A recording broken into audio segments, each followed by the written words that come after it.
آج کی اس ویڈیو میں ہم پڑھنے والے ہیں دو ٹرمز، ٹھیک ہے، کلوزڈ اکانومی اور اوپن اکانومی کے بارے میں۔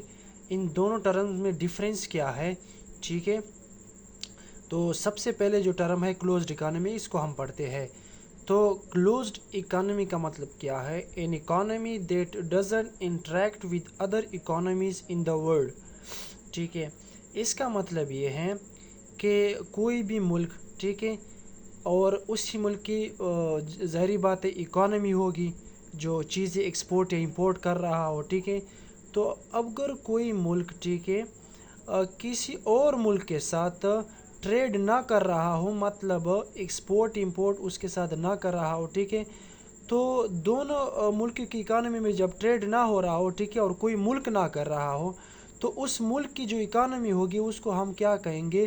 Closed economy.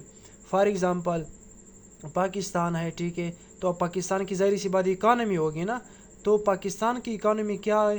For example Afghanistan کے ساتھ ٹریڈ نہیں کر رہا ہے کسی بھی گوڈ اینڈ سروسز میں، تو ہم پاکستان کی اکانومی کو کیا کہیں گے؟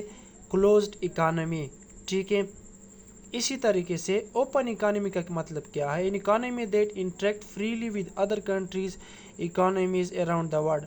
اب ایک ملک ہے، ٹھیک ہے، وہ فریلی انٹریکٹ کر رہا ہے، مطلب فریلی وہ ایکسپورٹ امپورٹ کر رہا ہے کسی اور ملک کے ساتھ یا اکانومیز کے ساتھ دنیا میں، تو اس کو ہم کیا کہیں گے؟ Open economy. وہی ایگزامپل لیتے ہیں پاکستان کی۔ فار ایگزامپل اگر پاکستان افغانستان کے ساتھ فریلی ایکسپورٹ امپورٹ کر رہا ہے گوڈ اینڈ سروسز کی، تو ہم پاکستان کی اکانومی کو کیا کہیں گے؟ Open economy. امید آپ لوگوں کو سمجھ آئے گی ان دونوں ٹرمز کی، کلوزڈ اکانومی اور open economy. Thank you so much.